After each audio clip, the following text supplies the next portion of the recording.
इसके साथ ही सिब्बल ने सुप्रीम कोर्ट बेंच के सामने कहा, this court has to set out the contours of section 19 PMLA. How can a man be arrested like this? It affects the polity of the country. साल के शुरुआती महीने से ही देश की सेंट्रल इन्वेस्टिगेटिंग एजेंसी ED ने तहलका मचा दिया है. ED आए दिन होने वाले स्कैम को ध्यान में रखते हुए इसमें शामिल मास्टरमाइंड की तलाश में लगी रहती है. इसका ताज़ा एग्जाम्पल हमने शुरुआती महीने में ही देखा है. दरअसल हम बात कर रहे हैं ED के शुरुआती तेज अंदाज की, जहां ED ने एक्शन लेते हुए दिल्ली CM अरविंद केजरीवाल पर ही शिकंजा कसते हुए उन्हें एक के बाद एक 4 समन्स भेज डाले. हालांकि CM अरविंद केजरीवाल इन चारों समन्स को इग्नोर करते रहे और कहते रहे कि ये सब फर्जी समन्स है जो ED यूज कर रही है ताकि उनकी जनता के बीच जो इमेज बनी हुई है उसे हानि पहुंच सके. लेकिन आज का जो मुद्दा हम आपके सामने लेकर आए हैं वो ED से तो जुड़ा है, लेकिन आम आदमी पार्टी से बिल्कुल भी नहीं. आज का जो मुद्दा है वो अपने आप में बड़ा सनसनीखेज है, जिसमें आपको काफी ट्विस्ट एंड टर्न्स देखने को मिलेंगे. दरअसल आज हम ED के शिकंजे में फंसे हुए झारखंड CM हेमंत सोरेन की बात कर रहे हैं, जिन पे ED ने जबरदस्त कार्रवाई करते हुए ऐसा एक्शन लिया है जिसने सभी को हैरानी में डाल दिया है. जब से ED ने ये एक्शन लिया है तभी से इस न्यूज ने सभी को हिला कर रख दिया है. तो चलिए सबसे पहले जान लेते हैं आखिर क्या है वो ED के द्वारा उठाया गया कदम जिसने खलबली मचा रखी है, और आखिर किन कारणों से ED को मजबूरन ये करना पड़ा है. साथ ही ये भी देखेंगे कि ED के द्वारा उठाए इस कदम से कैसे पॉलिटिकल गलियारों में सरगर्मियां तेज हो चुकी है, और तो और इस मामले में अब सुप्रीम कोर्ट को भी उतरना पड़ा है. सबसे पहले आप सभी को बता दूं कि ED की जांच में झारखंड CM हेमंत सोरेन पूरी तरह से फंसे हुए हैं. एक लैंड स्कैम से जुड़े मामले की सुनवाई में ED की टीम ने CM सोरेन पर कार्रवाई की है. 31 जनवरी की रात CM सोरेन के लिए एक काली रात साबित हुई है, जहां ED ने उन्हें लैंड स्कैम से जुड़े मामले में इंक्वायरी के लिए बुलाया था और फिर ठीक उसके बाद उन्होंने CM सोरेन को अरेस्ट कर लिया. जी हाँ, आपने सही सुना. जैसे ही ये न्यूज बाहर आई, ये आग की तरह तमाम मीडिया चैनल्स की ब्रेकिंग न्यूज बन गई. आपकी जानकारी के लिए बता दूं कि ED की टीम करोड़ों रुपए के एलिस्ड घोटाले की जांच कर रही है, जिसमें 100 साल से अधिक पुराने डॉक्यूमेंट्स को एलिजिडली फेक बनाया गया था और इसके आसपास लेन देन किया गया था. ED ने अपनी चार्जशीट में मेंशन किया कि CM हेमंत सोरेन द्वारा झारखंड में लैंड ओनरशिप में इलीगल चेंजेस किए गए थे. और आपको बता दें कि ED की टीम ने झारखंड CM हेमंत सोरेन को अब तक 9 समन्स भेजे थे, जिसमें से उन्होंने सभी समन्स को स्किप किया है. CM सोरेन ने दिसंबर 2019 से जब से CM की पोस्ट संभाली है तभी से वे ED के रेडार में आ चुके थे. हालांकि ये मामला शांत था CM सोरेन के लिए, क्योंकि उन्हें अब तक ED की ओर से कोई मुश्किल का सामना नहीं करना पड़ा था. लेकिन ED इन सब के बावजूद शांत नहीं बैठी थी अपनी जांच में. ED ने 14 लोगों को अरेस्ट किया हुआ था, जिसका कहीं न कहीं लैंड स्कैम में प्रिवेंशन ऑफ मनी लॉन्ड्रिंग के केस में कनेक्शन था. Chhavi Ranjan, a 2011 batch IAS officer who previously served as the director of Jharkhand Social Welfare Department and as the Deputy Commissioner of Ranchi, was also arrested by ED team. मामले ने पिछले हफ्ते से तुल पकड़ना शुरू किया जब ED की टीम CM सोरेन की तलाश में जुट गई ताकि उनसे पूछताछ कर सके. ED की टीम ढूंढते हुए उनके दिल्ली बेस्ड रेसिडेंस पर जा टपकी और वहां रेड कंडक्ट करने लगी. ED की टीम ने 29 जनवरी को दिल्ली बेस्ड CM सोरेन के रेसिडेंस पर रेड किया, लेकिन CM Soren Delhi based residence से 28 को ही वहां से निकल चुके थे. इस बात की जानकारी अपोजिशन पार्टी यानी झारखंड BJP प्रेसिडेंट बाबूलाल मरंडी ने अपने सोशल मीडिया हैंडल X से दिया और कहा, People heaved a sigh of relief as Chief Minister Hemant Soren, who had fled on foot from his Delhi residence late on the night of January 28, returned to the CM residence in Ranchi safe and secure almost 40 hours late. एक और जहां ED और CM Soren के बीच चूहे बिल्ली का खेल जारी था, वहीं इस बीच CM सोरेन की एब्सेंस ने पॉलिटिकल गलियारों में खलबली मचा दी. अपोजिशन और रूलिंग पार्टी के बीच में वर्बल क्लैशेस देखने को मिलने लगे. कांग्रेस लेजिस्लेटर दीपिका पांडे सिंह ने कहा कि ये सब BJP के द्वारा अफवाह उड़ाई गई है कि CM सोरेन गायब है. अगर ऐसा है तो पुलिस क्यों नहीं उन्हें ढूंढ पा रही है, जबकि वे खुद उनसे उनके रेसिडेंस पर मिल चुकी है. She said, the BJP's ED,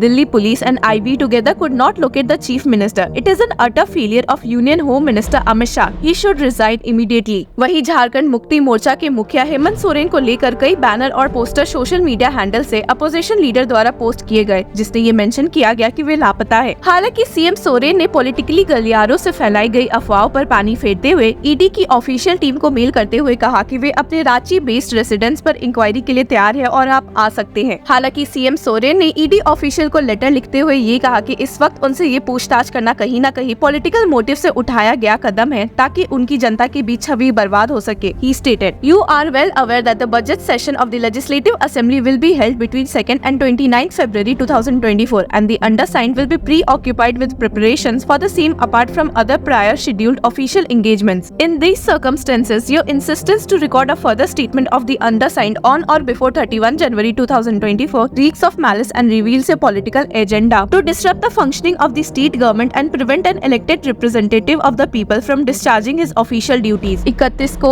ED की टीम 2 व्हाइट वैन में उनके रेसिडेंस आती है और उनसे सवाल करती है पूरे 6 घंटे तक। ईडी द्वारा पूछे गए कार के ओनरशिप पर सीएम सोरेन ने जवाब देते हुए कहा, I am not the owner of blue BMW car seized by ED. I do not own any illicit cash. घंटों चली पूछताछ के बाद सीएम सोरेन ने भी पलटवार करते हुए ईडी ऑफिशियल पर ही 31 जनवरी को FIR रजिस्टर करते हुए उन्हें SC/ST एक्ट के तहत केस में नामित किया। CM Soren in his complaint mentioned, I Hemant Soren, son of Shibu Soren, resident of 3 Kanke Road, Ranchi, member of Scheduled Tribe and member of Legislative Assembly representative Sahibganj constituency, right to lodge a complaint against Mr. Kapil Raj, Mr. Devrat Jha, Mr. Anupam Kumar, Mr. Aman Patel and unknown others, all officers of the Directorate of Enforcement, Ranchi Zonal Office, having their office at Hinu, Ranchi। CM Soren ने ये भी mention किया अपने FIR में कि उन्हें और उनकी फैमिली को ईडी टीम द्वारा काफी टॉर्चर किया गया है। सीएम सोरेन से, my family members and I have suffered and experienced immense mental, psychological and emotional harm because of the acts committed by the above named persons and unknown others who are not members of any SC और ST। हालांकि अभी तो कहानी में एक बड़ा twist आना बाकी ही था। ईडी की टीम के साथ सीएम सोरेन सबसे पहले गवर्नर CP राधाकृष्णन के पास राजभवन रांची पहुंचे। ईडी की टीम से सोरेन से रिक्वेस्ट की कि वे सबसे पहले गवर्नर को अपना रेजिग्नेशन सबमिट करेंगे, तभी उसके बाद उनकी गिरफ्तारी के मेमो पर साइन करेंगे। ईडी की टीम ने उनकी रिक्वेस्ट को मान लिया। सीएम सोरेन गवर्नर को अपने रेजिग्नेशन देने के बाद सीधा अपने घर आए, जहां से ईडी की टीम उन्हें अरेस्ट करते हुए ले गई। एक और जहां सीएम सोरेन ने इसके पीछे अपोजिशन के हाथ के होने का हवाला दिया है, वहीं ईडी ने अपनी चार्जशीट में मेंशन किया कि अलिस्ट मैनिपुलेटेड लैंड रिकॉर्ड्स में ब्रोकर्स और बिजनेसमैन का एक सोफिस्टिकेटेड नेटवर्क शामिल है, जिन्होंने कथित तौर पर वैल्यूएबल लैंड पार्सल के लिए फर्जी डॉक्यूमेंट्स बनाने के लिए लैंड रिकॉर्ड में हेराफेरी की थी। फिर इन फर्जी कामों का इस्तेमाल डिफरेंट पर्सन और कंपनीज को जमीन बेचने के लिए किया गया, जिसके कारण इसमें शामिल लोगों को सिग्निफिकेंट फाइनेंशियल गेन हुआ। इस स्कीम में एक कोलकाता बेस्ड बिजनेसमैन अमित कुमार अग्रवाल है, जो कि एक सेंट्रल फिगर थे, जिन्हें पिछले साल ईडी ने अरेस्ट किया था। अग्रवाल पर सोरेन सहित कई पॉलिटिशियन के लिए टेंटेड फंड का मैनेजमेंट करने का सस्पेक्ट है। ईडी की जांच में इलीगल लेन देन और लैंड एक्विजिशन का एक पैटर्न का खुलासा हुआ है, जिसमें कथित तौर पर सोरेन ने घोटाले में महत्वपूर्ण भूमिका निभाई है। The ED's investigation has uncovered a pattern of illegal transactions and land acquisition, with Soren allegedly playing a key role in the scam. The charge sheet filed by the ED details the fraudulent acquisition of prime land parcels, including defense land valued at over ₹74 crore at current market prices। CM Soren के resignation ने पूरा झारखंड में कोहराम मचा दिया। एक और जहां स्टेट और जेएमएम को झटका लगा है, वहीं कांग्रेस पार्टी और एलआई भी इस कदम से सदमे में है। कई जाने माने पॉलिटिकल चेहरों ने इस पे अपने रिएक्शन को सोशल मीडिया हैंडल पर प्रेजेंट किया है। सबसे पहले बात करते हैं कांग्रेस लीडर राहुल गांधी की, जिन्होंने एक्स हैंडल से पोस्ट किया that ED, CBI, IT, etc. are no longer government agencies. Now they have become BJP's eliminate opposition cell. The BJP itself, steeped in corruption, is running a campaign to destroy democracy in its obsession with power। Rahul के सुर में सुर मिलाते नजर आए मल्लिक अर्जुन खारगे ने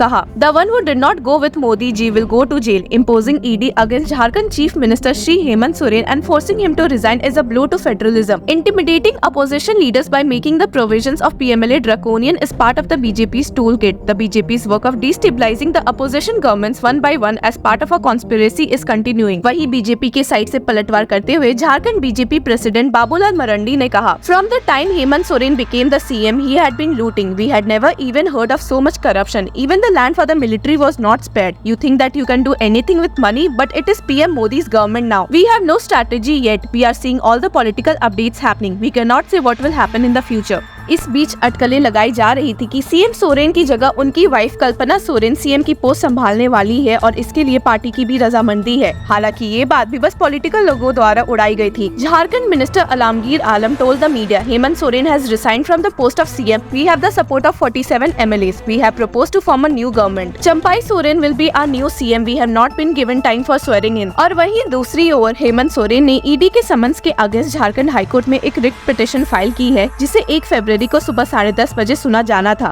लेकिन all of a sudden Hemant Soren इस मैटर को लिए सुप्रीम कोर्ट का रुख कर गए। सोरेन के काउंसिल के रूप में सीनियर लॉयर कपिल सिब्बल और सीनियर एडवोकेट अभिषेक मनु सिंघवी नजर आए, जिन्होंने CJI DY Chandrachud led bench के सामने अर्जेंट लिस्टिंग करने की मांग की है। हालांकि सीजीआई चंद्रचूड़ ने इस पर एक्शन लेते हुए मैटर को कल यानी शुक्रवार 2 फरवरी को हियर करने की बात कही। वहीं मौजूद ईडी की ओर से एसजी तुषार मेहता ने कहा कि ये मामला सोरेन ने झारखंड हाईकोर्ट में भी फाइल किया है, जिसकी सुनवाई आज यानी 1 फरवरी को होनी है। जिस पे जवाब देते हुए सिब्बल ने कहा कि वे इस मैटर को हाई कोर्ट से विड्रॉ कर लेंगे। इसके साथ ही सिब्बल ने सुप्रीम कोर्ट बेंच के सामने कहा, this court has to set out the contours of section 19 PMLA। How can a man be arrested like this? It affects the polity of the country. लेकिन एक बार फिर से SG मेहता ने सुप्रीम कोर्ट बेंच से कहा कि CM सोरेन ने खुद इस मैटर को अर्जेंट मार्क करवाते हुए हाई कोर्ट में सुने जाने की बात सामने रखी थी और ऐसे में ये हाई कोर्ट के लिए अनफेयर होगा, जिस पर रिएक्ट करते हुए सिब्बल ने कहा कि वे हाई कोर्ट से मामले को विड्रॉ कर लेंगे। SG मेहता और SV राजू, जो कि ED की ओर से मौजूद थे, ने कहा कि सोरेन के ऊपर लगाए गए एलिगेशंस काफी सीरियस है। अब देखने वाली बात ये होगी कि सुप्रीम कोर्ट इस मामले में क्या कुछ एक्शन लेने वाली है। आगे की जानकारी के लिए कीप फॉलोइंग लॉ चक्रा।